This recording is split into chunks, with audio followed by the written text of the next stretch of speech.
Hola, bienvenidos a la lección número 2 de este módulo, en el que vamos a hablar del concepto de almacenamiento o de los parámetros llamados niveles en nuestros diagramas de stock y flujo. Esta es una lección donde vamos a definir lo que es un nivel y vamos a encontrar que es el principio básico del modelado de la dinámica de sistemas, ya que el principio de acumulación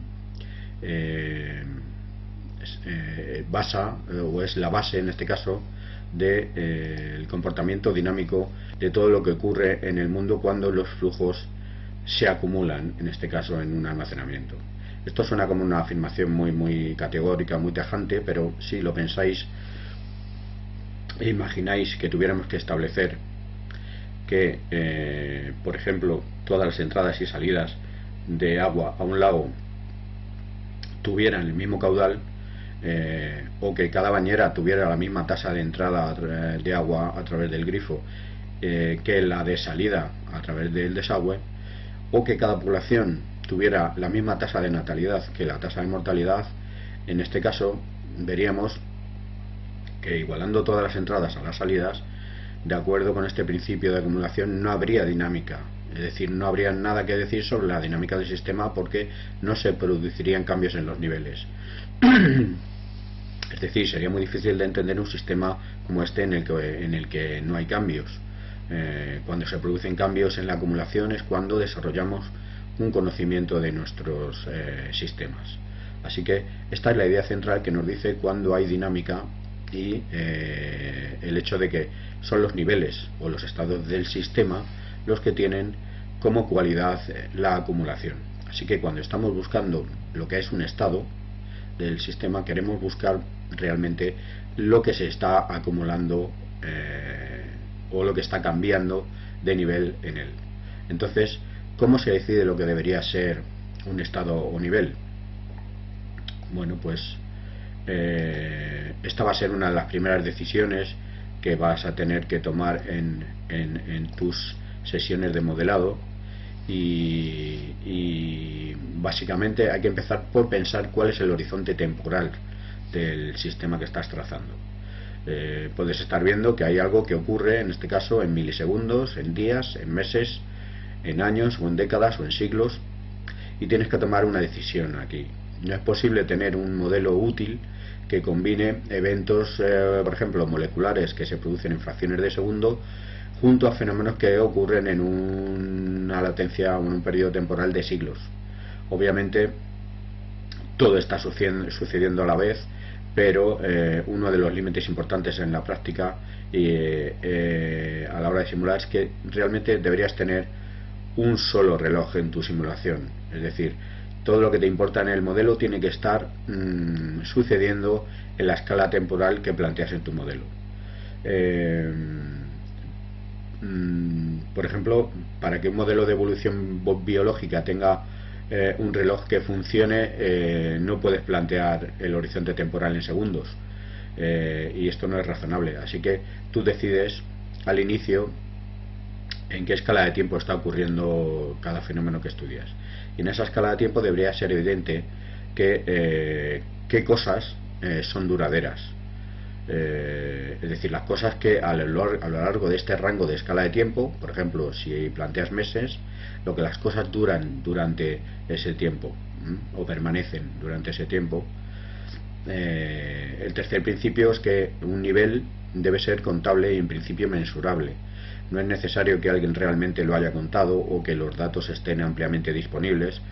Solamente tienes que tener algo que puedas en principio medir de alguna manera, y veremos ejemplos más adelante en la conferencia de conceptos que se pueden mensurar de una forma, vamos a decir, incluso secundaria o indirecta. No tienen que ser objetos físicos en el espacio y en el tiempo. Por ejemplo, el conocimiento, las actitudes,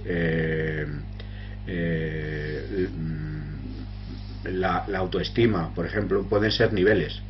El dinero también claramente puede ser un nivel, y es bastante común que en los modelos sobre políticas sociales o desarrollo de proyectos el dinero forme parte del proyecto.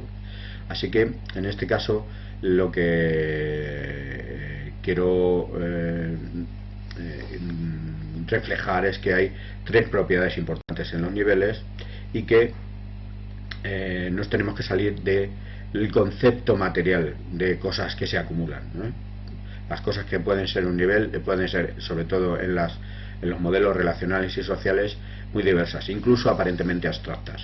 La primera propiedad importante de un nivel, y para ver un poco esto vamos a reflejar qué propiedades relevantes tienen los niveles para ir enfocando su localización, es la memoria.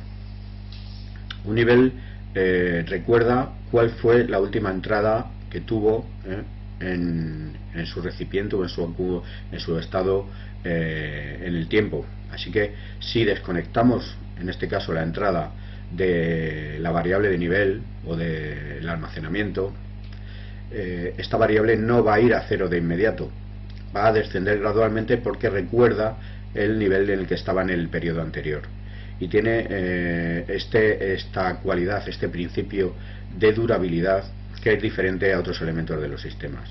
Hay elementos en los que si apagas el proceso que conduce a él, es decir, si lo desconectas de la causa, simplemente desaparece. El segundo, esto no pasa con los niveles. El segundo principio es que los niveles son útiles para desacoplar diferentes flujos. Es decir, tienen utilidad cuando el flujo no es homogéneo en un sistema. Es decir, hay diferentes tasas y diferentes dinámicas o velocidades de flujos en el sistema. Aquí tenemos un modelo, vamos a ver luego un modelo simple que tiene una fuente, en este caso aquí vemos una fuente indefinida que produce un flujo de entrada en el estado y cuya salida es un flujo hacia un sumanero, un sumidero también indefinido.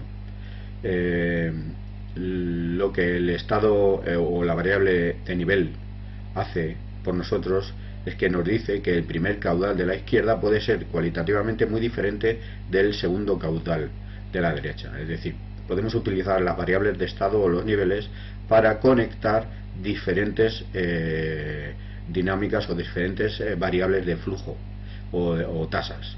Así que el estado puede situarse entre procesos de flujo que no tengan nada que ver el uno con el otro, si eso es lo que queremos decir en el modelo. De esta manera vamos a poner un estado o nivel cuando pensamos que hay diferentes piezas de flujo o diferentes canales de flujo o de caudal que queremos distinguir. Podemos entender entonces que una variable de nivel diversifica el flujo en múltiples tipos o valores cuantitativos de caudal o de flujo. Esa es una razón útil para definir un nivel o un estado. Y de tal manera que las relaciones que son interesantes con los flujos desde los niveles es que en los sistemas habitualmente los flujos no son homogéneos. Hay diferentes caudales de diferentes parámetros que se están moviendo a diferentes velocidades en el sistema, y para eso utilizamos las variables de nivel o de estado que conectan estas tuberías desde una dinámica, vamos a decir, termodinámica, ¿no? Es decir, hidráulica o termodinámica. La tercera propiedad de las variables de nivel es que pueden sufrir retrasos, de tal manera que tú puedes poner unidades en tu modelo de stock y flujo, ¿vale? Y alojarlas en variables de nivel y mantenerlas mientras pasa el tiempo. Así, bueno, esto es muy común en las ciencias sociales, ya que las cosas no suelen suceder de forma instantánea y a la vez, de tal manera que a veces queremos reflejar que la gente está durante cierto tiempo en un estado, y por eso podemos, por ejemplo, dividir la población en niños y adultos con el fin de crear un retraso o un tiempo de estancia de los elementos contables, vamos a decir, que van fluyendo en cada estado niño, estado adulto, de tal manera que si estacionamos a la gente durante un tiempo en el estado de la infancia, hasta que le sucede algo más adelante,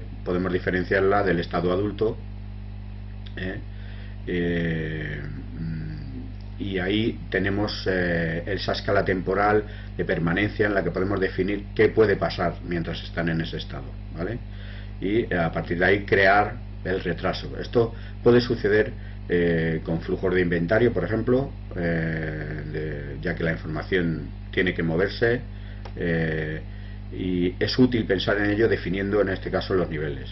¿Cuáles son los ejemplos más claros de niveles?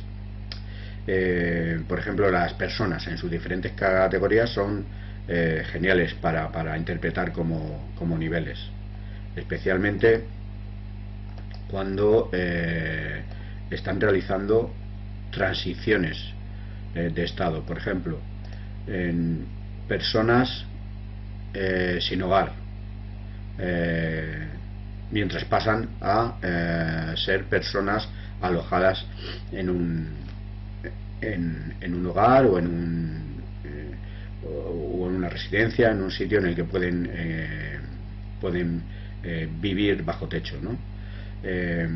Personas que están haciendo su transición de enfermos a sanos, personas que no son maltratadas y están pasando a ser maltratados, personas que no son adictas pero en algún momento o en un proceso pasan a ser adictos. Esto es algo que es relevante a la hora de valorar los niveles dentro de nuestros modelos.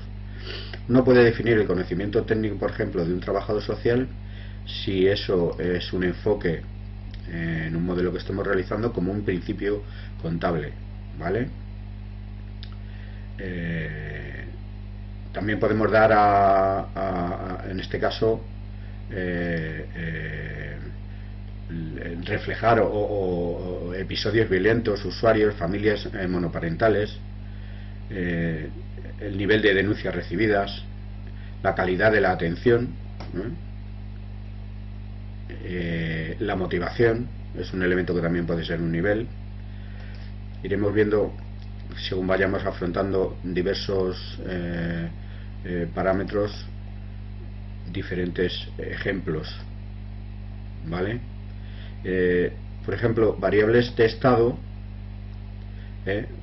son las que van a ser rastreadas con el tiempo, de tal manera que aunque os estoy empujando a dejar de pensar que siempre los niveles son un objeto físico o sustantivo, si te importa y puedes imaginarlo teniendo una memoria o una durabilidad, entonces podría tener sentido modelar determinados elementos como almacenes o niveles. Por lo tanto, el papel de la medición es importante en lo que es el conocimiento técnico. La calidad, la motivación están como elementos que son medibles, y la única advertencia es que tenemos que tener una teoría de su dinámica. Solo porque sean importantes no hace que sea una gran idea ponerlos en un modelo, así que debemos regresar al diagrama de bucle causal, comprobar si realmente tenemos una teoría significativa de su dinámica, y al final de esta conferencia mostraremos un diagrama de bucle causal y un modelo de flujo de stock y flujo sobre la calidad y el conocimiento técnico de los trabajadores sociales, educadores sociales, etcétera. Así que recuerda que las variables de estado significativas normalmente deberían cambiar en el tiempo, y en segundo lugar es que las variables de estado serían buenas si realmente importan a las partes interesadas y los responsables de las políticas sociales en este caso. Es genial tener cosas que a la gente le importan porque vamos a crear datos de salida que se rastrean a lo largo del tiempo, y es por eso que el dinero es una gran variable de estado. Todo el mundo se preocupa por él. y en servicios sociales las personas, a medida que hacen transiciones de estado, de adaptados a inadaptados, de incluidos a excluidos, de respetados a agredidos, de nutridos a desnutridos, de empleados a desempleados, en general son también un objeto de preocupación debido a que están vinculados a los resultados que queremos obtener en los sistemas sociales. Ahora quiero plantear lo que es el principio de Markov, que viene a decir que los sistemas de Markov tienen una propiedad básica que está en la variable de estado en el tiempo, de tal manera que en cualquier momento del tiempo toda la información para predecir el futuro de un sistema puede ser conocido si simplemente conocemos el valor de las variables de estado. Ahora, en la dinámica del sistema tenemos información sobre nuestro sistema no solo en estas variables de estado de nivel, sino también en las variables de control, que es de lo que hablaremos en la siguiente sección. Y es cierto que en un modelo de dinámica de sistema los estados o niveles y las variables de control contienen toda la información para predecir el curso del sistema. Así que una vez que sepamos los valores de estas variables, en este caso la variable de estado son los flujos, los que están en las llavecitas, es decir, las tasas, y las variables de control, es decir, la variable de estado son los flujos y las variables de control de los flujos son las tasas, los que regulan cómo los caudales se están moviendo a una velocidad u otra. Hemos terminado una vez que tenemos esto valorado, y a partir de ahí podemos predecir completamente para el resto del tiempo hacia adelante la dinámica del sistema que estamos valorando en nuestro proyecto. Piensa esto, y si piensas que hay algo en el pasado que tiene que ser recordado y traído de vuelta, probablemente necesites una variable de nivel para hacerlo. Si crees que queda algo que el estado actual no transmite completamente a la dinámica, probablemente necesitarás una variable de estado para aferrarte a esta información y para que ésta funcione en el modelo. Otro principio importante es la inicialización. Es decir, tenemos que ser capaces de ejecutar nuestro modelo de dinámica de sistema, por lo que tendremos también que ser capaces de configurar los valores iniciales al principio del modelo. Es decir, tenemos que encontrar un equilibrio donde todos los valores pueden permanecer constantes para siempre. De esta manera somos capaces de predecir la versión del mundo, del sistema que queremos reflejar, congelado en nuestro modelo en el momento inicial, de modo que no está cambiando nada. Eso podría sonar contradictorio, ya que acabamos de decir hace unos minutos que el principio de acumulación era clave y que todas las dinámicas vienen de la acumulación. Así que, ¿por qué estoy diciendo que necesitamos ser capaces de congelar nuestro modelo al principio? Bueno, pues te voy a decir por qué. Necesitamos poder congelar el modelo para que podamos estar seguros de que cualquier dinámica que estemos viendo sea trazable o extrapolable a un evento en la vida real. Si configuramos nuestro modelo y empieza a moverse la primera vez que lo ejecutamos, no vamos a estar seguros de dónde viene el movimiento. Solo cuando podamos estar seguros de que podemos congelar nuestro modelo, si recordáis, equilibrando entradas y salidas, a partir de ahí podemos estar seguros de que haciendo cambios en los flujos y las tasas podemos rastrear el origen de la dinámica de este modelo. Así que al principio del modelado uno tiene que configurar estados con valores iniciales que están cerca de de lo que sería el estado de equilibrio del sistema, o el estado estable, vamos a decir, que también hablamos de él como estado congelado.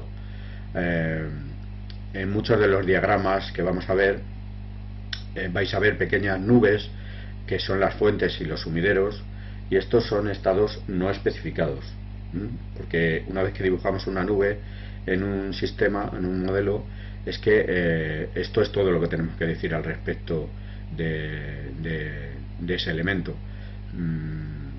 Es decir, ahí están los límites del sistema que vamos a reproducir.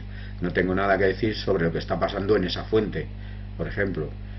Así es como trazamos en este caso los límites y decimos que seguro que algo está pasando ahí, pero no voy a entrar en eso en este momento, y lo que importa es la velocidad del flujo después de que salga de los elementos de ese lugar. Solo para señalar el punto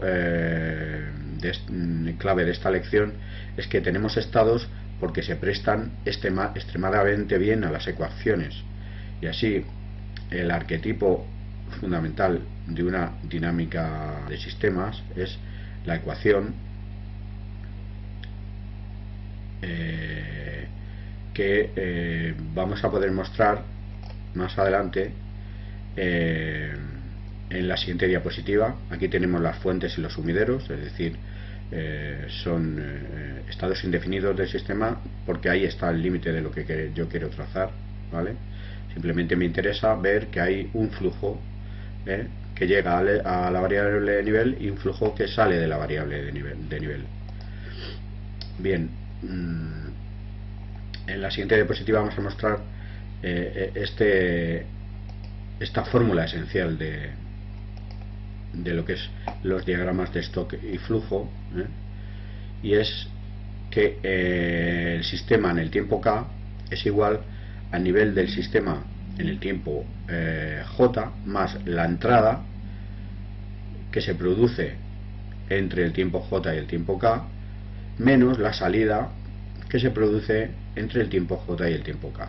Estas ecuaciones son lo que hace que el software sea capaz de saber qué ejecutar, qué fórmula producir y qué dinámica establecer dentro del modelo. Simplemente se va a rastrear el flujo del modelo de esta manera en los modelos, y si miras esta ecuación y piensas en programas que conoces, se podrían programar fácilmente, por ejemplo, en un programa tan simple como Excel. Podrías tener 3 columnas y simplemente una entrada, una salida y una columna de estado, y se podría obtener una hoja de cálculo de Excel para realmente reflejar la dinámica del sistema que quieras. No se necesita para una fórmula tan simple obtener un software de lujo para hacerlo, pero porque esta ecuación es bastante simple, así que empezamos por ahí. Luego ya veremos cómo las ecuaciones van complicando o van reflejando la complejidad de los sistemas sociales, y por eso necesitamos este software mucho más complejo que lo que es una simple hoja de Excel. Así que bueno, este es el final de nuestra lección sobre los niveles y estados. Espero veros en la siguiente lección. Gracias.